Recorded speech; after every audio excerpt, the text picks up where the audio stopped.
Olá, bom dia. Nós estamos começando mais um Suas Finanças Lêndico. Hoje nós temos a presença da Daniela do Lago, que é especialista em comportamento do trabalho, autora de 2 livros que estão aqui.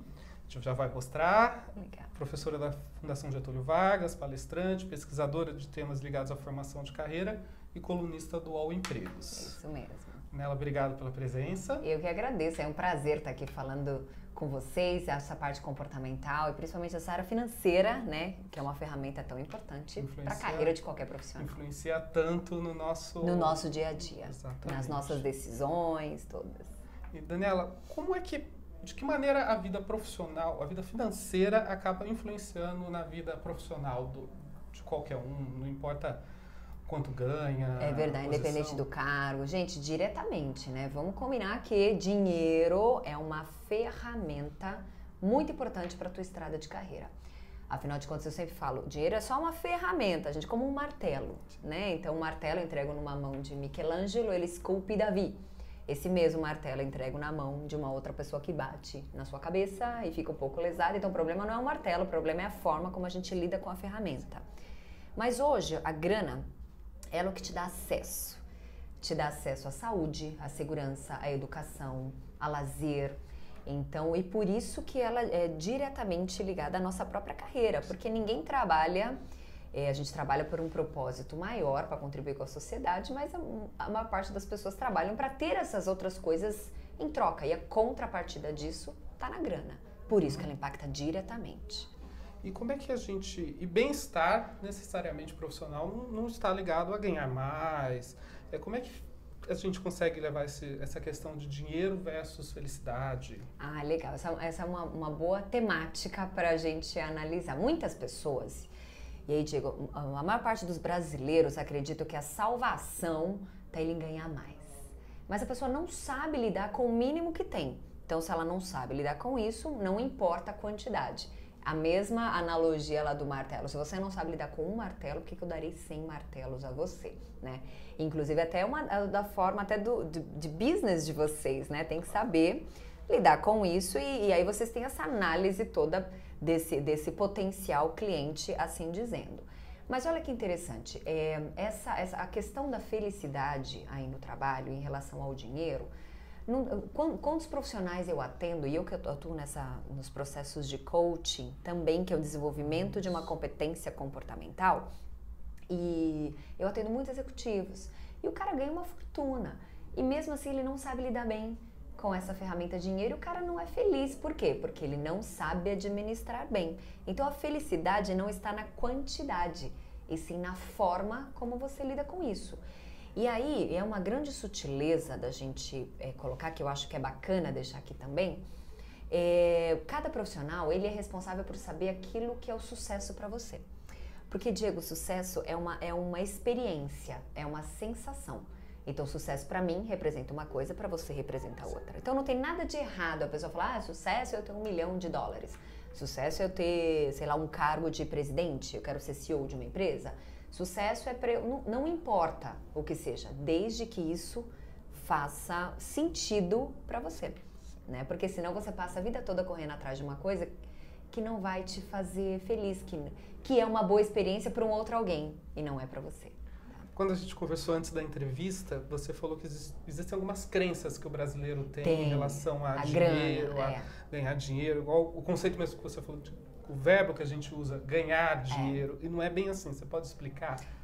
Olha só, aqui no Brasil, a forma como as pessoas lidam com essa ferramenta dinheiro é uma forma um pouco esquisita, estranha. Quer ver? Uma cultura que influencia bastante a gente é uma cultura americana, né? Então você liga, né, qualquer canal aberto de televisão, você vê um filme de Hollywood, você vai a qualquer praça de alimentação de qualquer shopping, as marcas de lá são marcas americanas, né? Você assiste séries americanas.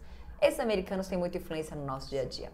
E lá, a forma como o verbo que eles falam, make money, que é fazer dinheiro. E essa é uma grande sutileza. Aqui no Brasil, você ganha dinheiro. Peraí, eu ganho um presente, eu ganho uma coisa inesperada. Você que está assistindo essa nossa entrevista aqui, esse nosso bate-papo, você não ganha dinheiro, você faz dinheiro. Você levanta todos os dias para aguentar o que você aguenta no seu trabalho, para fazer dinheiro. e para você ter acesso a uma série de coisas. Então, assim, é começar por isso. A base disso, gente, está numa cultura assistencialista. Né? Então, dos ditados populares, né? Até os próprios americanos, eles falam assim, se a vida lhe trouxer um limão, faça dela uma limonada. O que esse ditado quer dizer? Tá azedo pro seu lado? Se vira. Isso é cultura empreendedora. Aqui no Brasil, os nossos ditados, assim, vai lavar as mãos porque o dinheiro é sujo. Olha que terrível é isso. Peraí, o dinheiro é sujo? Dependendo da quantidade de dígitos que tem a nota que você tem aí na sua carteira, ela é muito mais limpa do que a maçaneta dessa porta. Sim. Menos pessoas tocaram nisso. E aí, quando você tem acesso a bastante dessa ferramenta, a grana, peraí, dinheiro é sujo? Quem é que gosta de pôr a mão na sujeira? Sim. Aí entra numa crença. Ou um outro ditado assim, dinheiro na mão é vendaval. Que isso? Dinheiro na mão é acesso, dinheiro na mão é poder. Então, é começar por essas questões, sabe? As próprias novelas no Brasil, que ditam tanto moda, ditam regra pra gente, sempre o núcleo das pessoas com dinheiro é o núcleo do mau caráter, é o núcleo que não é legal, entendeu? E a galera que não tem a grana é sempre mais bacana. Será que é isso que realmente corresponde à realidade? Então tem um contrassenso. Então isso, ele de certa forma respinga na nossa cultura, que é uma cultura assistencialista, em que as pessoas acreditam que elas têm que ganhar alguma coisa, quando na verdade você não ganha nada. Isso não existe, o país quebrou por causa dessas questões. E quanto o brasileiro não começar a estudar direito, a olhar bacana o dinheiro e ver que o dinheiro é uma ferramenta muito importante, mas ele não vai fazer por você, é você que faz por ele. Né? Aí a gente vai começar, enfim, a gente vai continuar tropeçando na vida, sim, tropeçando na carreira. Aí não importa, gente, o cargo que você tem e nem a quantidade do salário. Porque é a mesma coisa, uma boa analogia que eu faço, Diego, é o seguinte. Imagina que você é um analfabeto. Tem um analfabeto fazendo uma prova e ele reprova porque ele é analfabeto. Ao invés de você parar e ensinar aquela pessoa a ler, você compra mais livros para ela. Compra mais livro, toma acesso a um monte de livro, uma biblioteca inteira. A pessoa vai continuar reprovando, porque ela é um analfabeto. Então, o brasileiro precisa deixar de ser um analfabeto financeiro. Ele tem que olhar para essas questões de dinheiro e entender de verdade, e olhar isso como algo muito bacana. E não ter vergonha de quando fala acerca de grana, quanto é que você ganha e por que você está tendo esse retorno. Perfeito. É uma forma de transformar o dinheiro em vilão, né? A sociedade acaba transformando. Quando na verdade não é. É só uma ferramenta, gente. Dinheiro não é bom nem mal. Né? Eu tenho muitas pessoas que falam, fulano depois que teve dinheiro virou mau caráter. Eu falei, não. A pessoa sempre foi assim, o dinheiro talvez potencializou. Então assim, não é bom nem mal, gente. É uma ferramenta muito importante. E se ela é muito importante, que tal a gente estudar um pouquinho para conseguir tomar decisões melhores e mais inteligentes para a tua própria vida. A ideia é essa. E indo um pouquinho para o lado da educação, a gente falou inclusive um pouco aqui, é necessário que se invista muito dinheiro, é necessário ter dinheiro para conseguir ter uma carreira bem-sucedida, ou as pessoas conseguem ter alternativas hoje mais baratas para, de repente, chegar onde querem? Olha, primeiro, né, eu sou professora, né, gente? Então, eu acredito muito na educação. Só com educação a gente consegue crescer. Eu tô para ver quando a educação não te ajuda, né? Então, a educação, sim, ela é um investimento certeiro, tá? Então, ela não é um gasto propriamente dito. Ela é um investimento que ela tem um retorno. Talvez não seja imediato, mas ela te dará esse retorno. Agora, no Brasil, estudar é um grande privilégio. Eu também entendo isso, tá? Para vocês terem noção em termos de estatística, tá? Eu sou professora dos cursos de MBA da Fundação Getúlio Vargas, né? Então, só quando você fez uma faculdade que você vai lá fazer um MBA, uma pós-graduação. Então, no Brasil, a gente tem 7% de pessoas que têm graduação. Isso é uma régua muito pequena dessa nossa pátria educadora, né? E desse montante de 202 milhões de brasileiros, a gente tem 0,4% que tem uma pós-graduação. Então, se você está assistindo aqui, você tem uma pós-graduação, você representa 0,4% desse país. Isso é o topo da pirâmide, né? Então, e aí realmente muita gente fala, poxa, os meus alunos falam, se já está tão difícil para mim, imagina para o resto, né? É verdade, porque a educação, ela é um investimento certeiro, tá? É ela que te dá acesso. Agora, vamos supor que você não tenha condições de ir na direção de uma boa educação, enfim, de pagar por isso, tá? É possível sim, hoje com a internet, gente, você tem acesso. E a educação a que me refiro, o conhecimento a que me refiro, não é só acadêmico. Uma faculdade não faz ninguém. Ela te ajuda, é importante com que você esteja lá, independente de qual faculdade que seja. Agora, você precisa estudar, você tem que estudar e jamais você deverá parar de estudar. Né? Eu costumo até brincar nas minhas palestras, eu falei, eu nunca conheci um inteligente arrependido. Né? Então, o estudo, ele te capacita, o estudo amplia, e aí você não tem um processo de involução. Então, se você tiver alguns caminhos a decidir, opte pelo estudo. Né?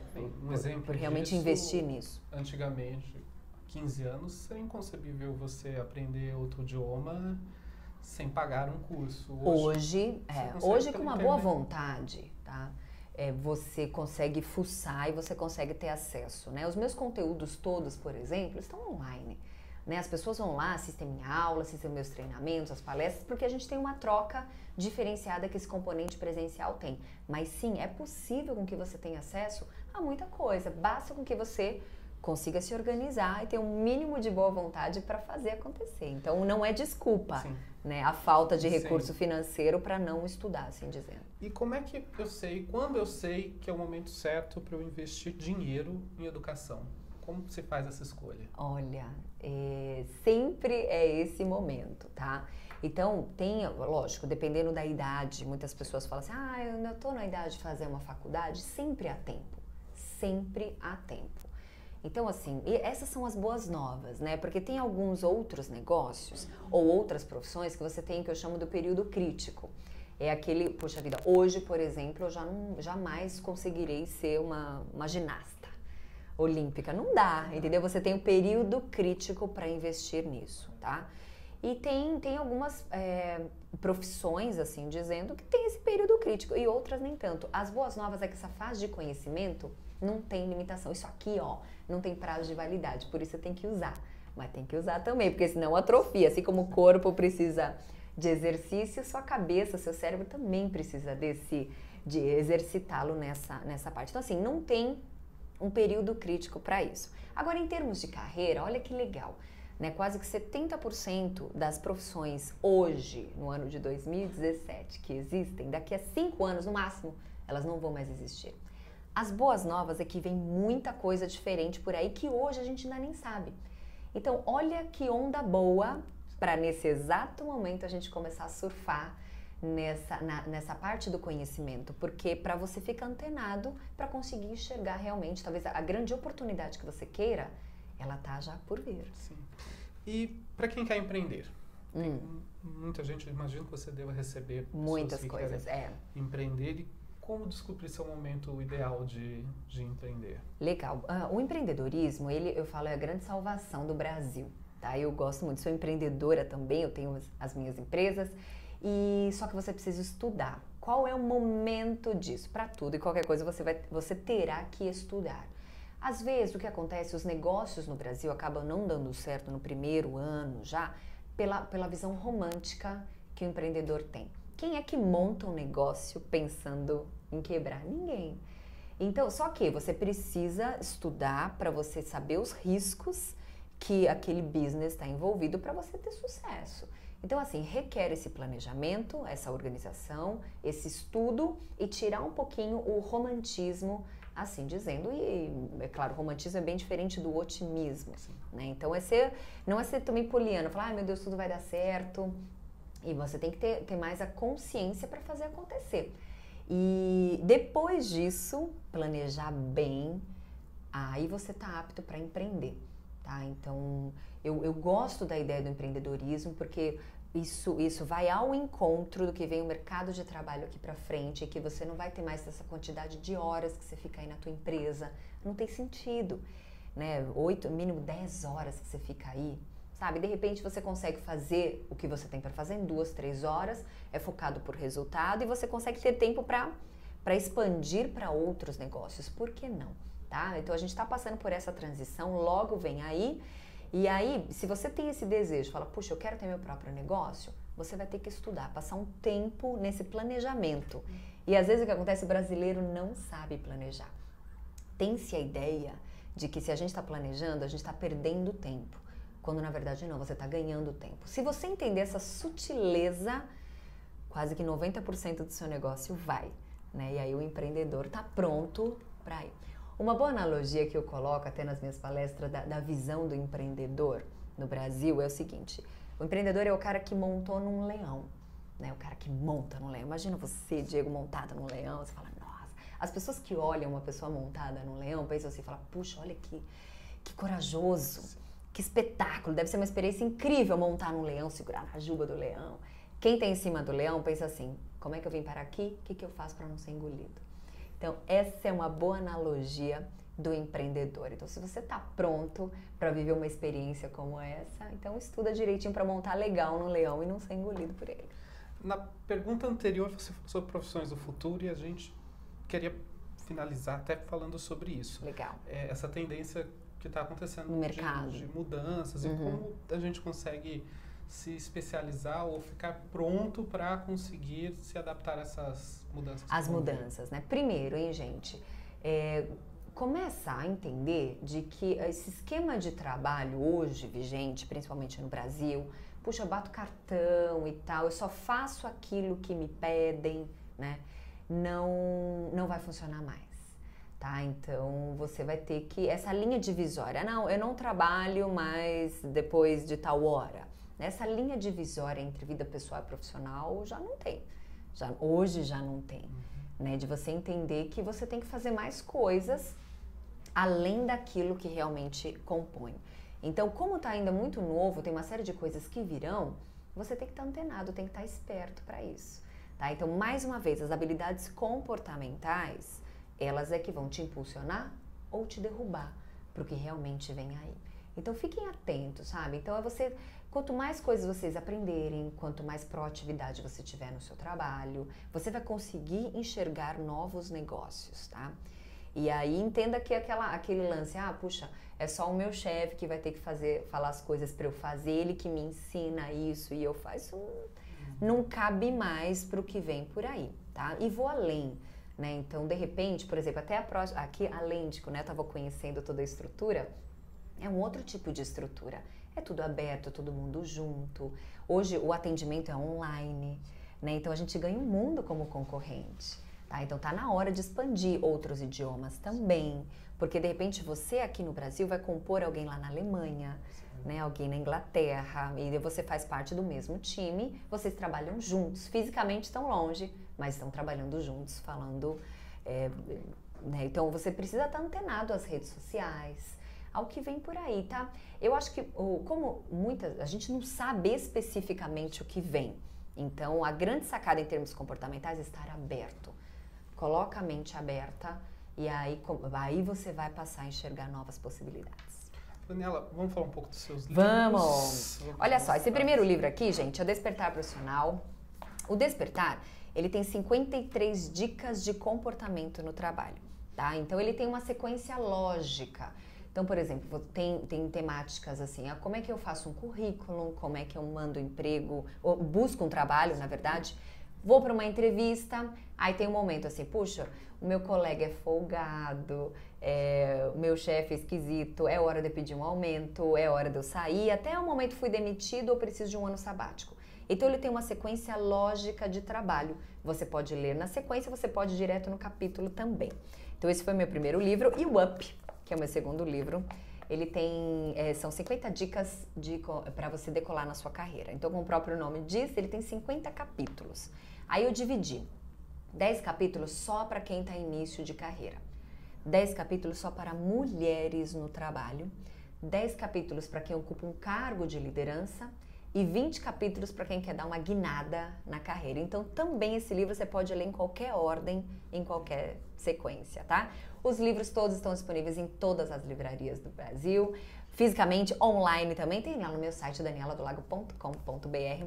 É uma leitura bacana porque isso é pautado tudo em pesquisa. Eu no Brasil, Diego, sou uma das poucas pesquisadoras nessa área de comportamento. Então eu trago nos meus textos, eu escrevo para o UOL há mais de 7 anos. Então são todos os artigos relacionados a essa parte comportamento. E comportamento no trabalho não tem idade, né? E nem cargo. Então, de repente, às vezes, o mesmo dilema que o presidente da empresa, o CEO da empresa está passando, o estagiário também está passando, porque são questões comportamentais. Daniela, muito obrigado por sua presença. Eu que agradeço. Foi extremamente enriquecedor. Obrigada. Obrigado. Obrigada a vocês. Aí, se vocês quiserem saber outras dicas relacionadas a comportamento, me sigam nas redes sociais. No meu Instagram, Daniela do Lago. Também tem o meu Face Treinamentos Daniela do Lago. E minha página, danieladolago.com.br. Muito obrigado pela audiência. A gente volta no mês que vem com uma nova entrevista.